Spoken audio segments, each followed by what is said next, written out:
Я Земфира Ержан, главный редактор сайта Киель-Житсу, а это проект «Казахская безграмотность». Во второй его части мы поговорим о казахской рекламе как о прецеденте, который позволяет описать казахстанское общество и развеять некоторые казахстанские мифы. То есть речь на этот раз пойдет о химерах социальных. Меня очень радует то, что первый выпуск видеопроекта вызвал большой резонанс в социальной сети Facebook. Думаю, это связано также с тем, что материал появился, как говорят, в нужное время, в нужном месте. Март выдался совершенно особенным месяцем в политической жизни Казахстана. Всех сейчас волнует, каким будет будущее нашей страны. И вот в контексте этих достаточно напряженных ожиданий многие, быть может, в зашкаливающей безграмотности окружающей среды увидели зеркало, точно отражающее современные реалии. И реалии очень тревожные. Если уж мы, как общество, не можем справиться с простой задачей, правильно написать рекламный слоган, состоящий порой из 2-3 слов, то что говорить о решении нами более сложных проблем, будь то экономика, политика, социальная сфера, будут ли они нам по силам? Аляпы казахской рекламы предоставляют простор для самых разнообразных трактовок. Думаю, что озвученная в лингвистических химерах интерпретация неудачного перевода главного слогана Алматы «Мыңбояулы қала. Город тысячи красок» станет таки частью алматинского городского фольклора. Во всяком случае, в комментариях в социальных сетях уже пишут об Алматы как о городе тысячи обманов. Правда, были разговоры о том, насколько вообще корректно название проекта «Казахская безграмотность», поскольку оно бросает тень и на самих казахов. И не формирую ли я таким образом негативное представление о казахах как о безграмотной нации? Получается, что порядка 3 десятилетий вопиющей безграмотности визуальная информация на государственном языке Казахстана не подрывала казахский имидж, а когда я назвала вещи своими именами, то это, видите ли, вызвало чувство неловкости. Поэтому первым в списке казахстанских мифов я бы обозначила миф, который касается нашей восточной деликатности. Итак, миф номер 1. Он звучит примерно так. Мы, казахи, не должны афишировать, придавать широкой гласности свои недостатки, поскольку таким образом мы создаем основания для всякого рода злопыхательств и недоброжелательных выпадов в свой адрес. А ведь это не перспективная для казахов позиция, которая служит единственной цели – законсервировать на веки веков все наши недостатки и проблемы. И потом подумайте сами, но кто такие эти самые злопыхатели? Они разве злопыхательствуют от большого ума? Если уж в их природе уже заложена недоброжелательная программа, то какая нам разница, по какому поводу они будут злопыхательствовать в очередной раз? Тем более, что все, скажем так, сценарии, по которым строятся антиказахские выпады, нам давно известны. Ничего нового для нас там нет и не будет. Так что переживем, наверное, как-нибудь. Сейчас важно не скрывать, а наоборот признать, что положение казахского языка в Казахстане по-прежнему остается очень сложным. Мы до сих пор не можем справиться с этой проблемой, и в этом заключена настоящая казахская драма. Если же мы будем честны, то стоит ожидать, что и позитивные результаты не заставят себя долго ждать. Мы будем иметь дело не с некой умозрительной ситуацией, напичканной, нашпигованной разными мифами, а с объективной реальностью, с которой можно что-то делать, с которой можно работать. Обратимся теперь к мифам, развенчанию которых способствует собственный рекламный материал. Одно дело сотрясать воздух и ссылаться на свои субъективные ощущения, другое дело, как я уже говорила, апеллировать к существующим реалиям. Я имею в виду неспособность алматинского акимата контролировать грамотность городской среды. Такого рода неэффективность проистекает в том числе из-за низкой социальной ответственности наших чиновников. Такого рода неэффективность проистекает из-за их категорического отказа сотрудничать с экспертным сообществом. Акимат на самом деле постоянно и упорно отказывается от помощи, которая ему предлагается. Это было и в 2013 году, когда алматинцы написали коллективное письмо на имя акима Алматы Исимова Это было и в 2015 году, в период работы Общественного совета по улучшению качества рекламных копирайтов на государственном языке. Тогда мы писали письмо уже на имя премьер-министра Масимова. Это происходит и сейчас. Если вы, я бы обратилась так к работникам КИМАТа, сами не можете разобраться, если вы не обладаете необходимыми навыками в этой сфере, обратитесь к людям, которые могут вам помочь. Почему из-за вашей некомпетентности должны страдать миллионы? Почему из-за вашей некомпетентности государственный язык страны должен становиться посмешищем для всех? Понятно, что вопросы эти так и останутся риторическими. Никто отвечать на них не будет. А все почему? По одной причине. В Казахстане сейчас нет сколько-нибудь представительных общественных сил, которые искренне, а главное последовательно отстаивали бы законные права и интересы казахского языка. На этом фоне многие государственные ресурсы, направленные на развитие и поддержку государственного языка, начинают работать в холостую.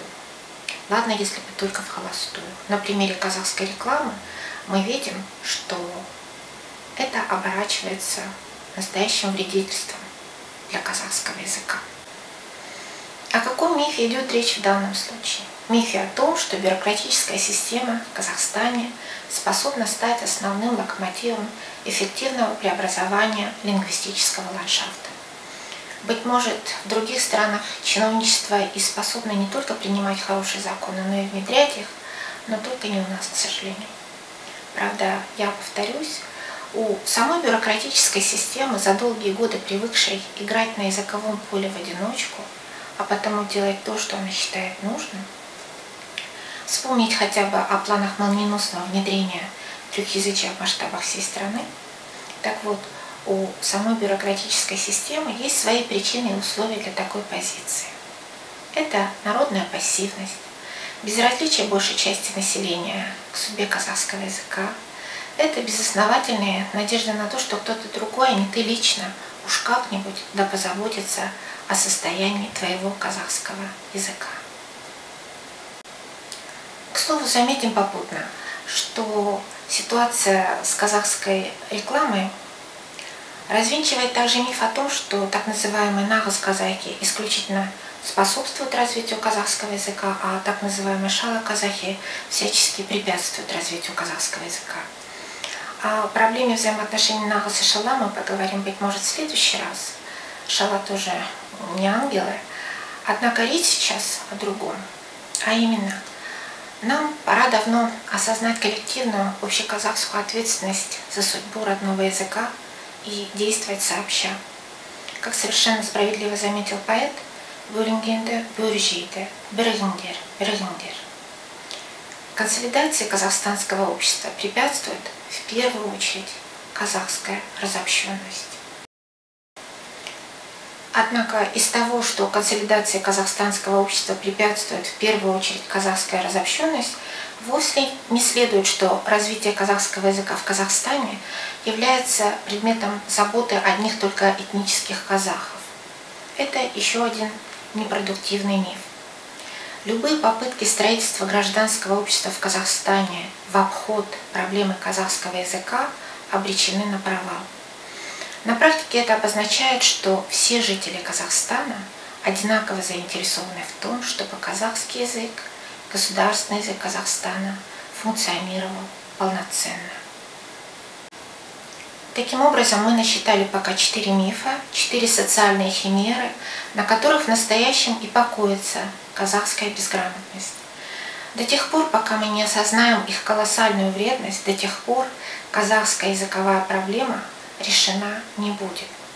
До тех пор, пока нам будет неловко признаться, что положение дел в языковой сфере далеко от идеального, мы не сможем объективно оценить ситуацию и, соответственно, предпринять адекватные меры для ее качественного улучшения.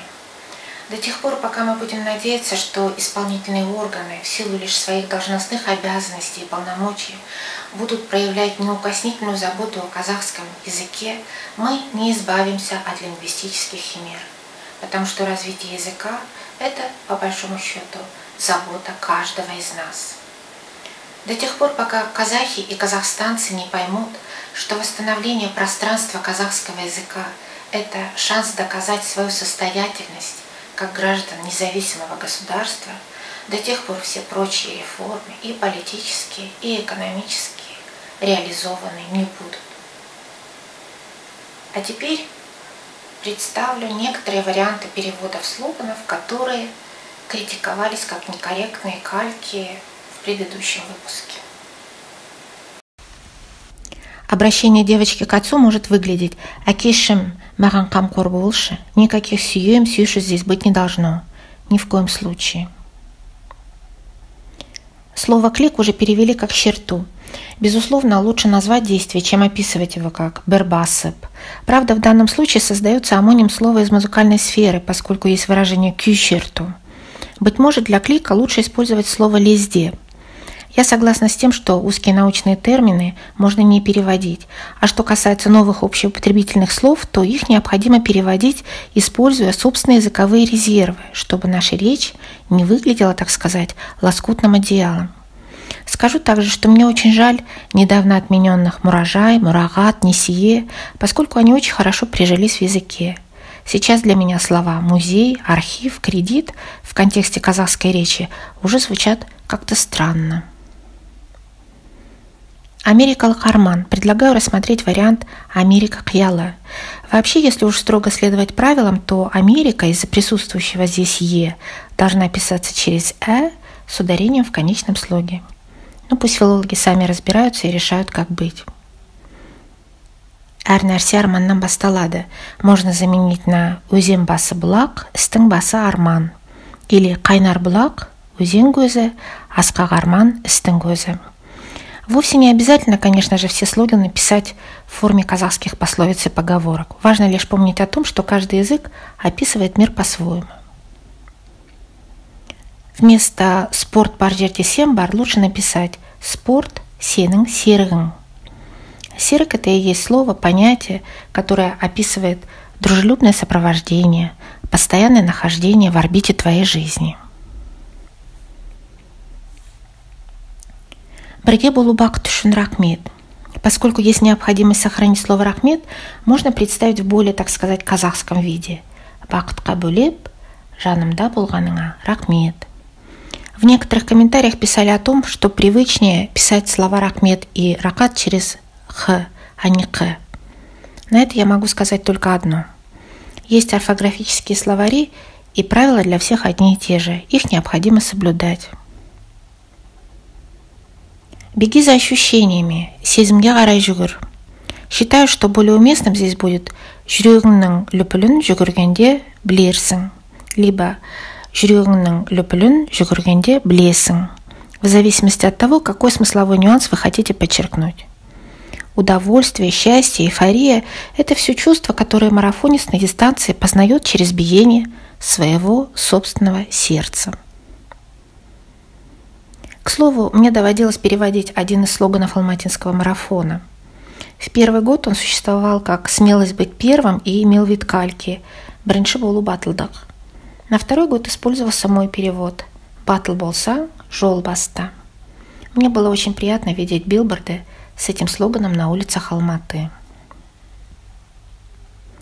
Ну и, наконец, город тысячи красок. Я бы перевела «мың құлпырған әсем қала».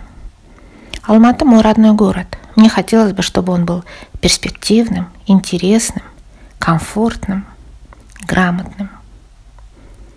Другие альтернативные переводы этих и других слоганов, сделанные профессиональными переводчиками, можно найти на моей странице в Фейсбуке и на сайте Киель Житсу. Признаюсь, что казахской рекламой я занялась неожиданно для себя, движимая одними лишь эмоциями, просто потому, что не было сил больше терпеть творящийся вокруг лингвистический хаос. Однако этот материал оказался очень благодатным в том смысле, что он стал той самой ниточкой, потянув за которую удалось распутать клубок многих языковых проблем. В качестве постскриптума мне хотелось бы привести фрагмент заседания дискуссионного клуба Палаты предпринимателей Атамекен, который проходил в июле прошлого года и был посвящен расширению функций казахского языка в сфере бизнеса. Думаю, он наглядно иллюстрирует описанные нами химеры. Тогда модератор отказался представлять мой доклад о казахской рекламе в прямом эфире и объяснил это следующим образом. Он сказал: поскольку это дискуссионный клуб, то здесь высказываются разные мнения, в том числе мнения отдельных людей. К Атамекену это никакого отношения не имеет. И тут же перешел к следующему пункту программы – прямому включению из Кызылорды. Рахмет айтамыз. Мына қолдарыңызға келген слайд қағаз туралы айтқым келіп отыр. Бизнесте де, кәсіпте де жарнама жауапты рөл атқарады. Мысалы, тауарды жарнамалаудағы қазақша контенттің жағдайы жайлы қазақ тіліндегі жарнамалық копирайттардың сапасын жақсарту жөніндегі қоғамдық кеңестің жетекшісі Земфира Ержан ханымның Алматыдан жолдаған қазақ тіліндегі жарнаманың қазіргі жағдайы атты баяндама слайдын назарларыңызға ұсынып отырмыз. Бұл енді бүгінгі пікірсайыс клубы әртүрлі пікірлер айтылады, орын алады. Жеке адамдардың да пікірі бұл Атамекен кәсіпкерлер палатасына тиесілі дүние емес. Енді экранға назар аударуларыңызды сұраймыз. Қазір скайппен байланысқа Қызылорда облысы. Почему он так поступил, я поняла чуть позже. Дело в том, что изучение безграмотности казахской рекламы стало составной частью другого моего проекта, который назывался «Кубланда наизусть». Это был проект, позволявший эффективно и в относительно короткие сроки решить проблему незнания, плохого или недостаточного знания казахстанцами государственного языка. Это был проект общенационального ликбеза на основе текстов национального эпоса. В контексте этого более масштабного и крупного социокультурного проекта я апеллировала к безграмотности казахской рекламы как доказательству деградации современного казахского языка в публичном поле и, соответственно, призывала изменить ситуацию, используя меры системные, такие как проект общенационального ликбеза. Сейчас мне приходится говорить об этом проекте в прошедшем времени, поскольку правительство и исполнительная власть в лице министров и акимов, законодательная ветвь власти в лице депутатов, национальная интеллигенция и руководители ведущих государственных СМИ уже поддержали схожий проект под названием «Тулпарменеп Туалган». А работу нашей команды, которая на протяжении 10 лет занималась обоснованием и популяризацией идеи эпического ликбеза, наверху, по всей видимости, посчитали мнением отдельных людей, частным мнением, не имеющим никакого отношения к казахстанскому социуму. Ранее я отмечала, что построение гражданского общества в Казахстане невозможно в обход решения проблемы казахского языка. То, что граждане страны должны знать свой государственный язык, это аксиома. Однако верно и обратное. Полноценное развитие казахского языка в Казахстане невозможно без построения гражданского общества. Иначе государственные органы будут продолжать игнорировать обращения граждан. Иначе государственные конкурсы будут выигрывать одни и те же.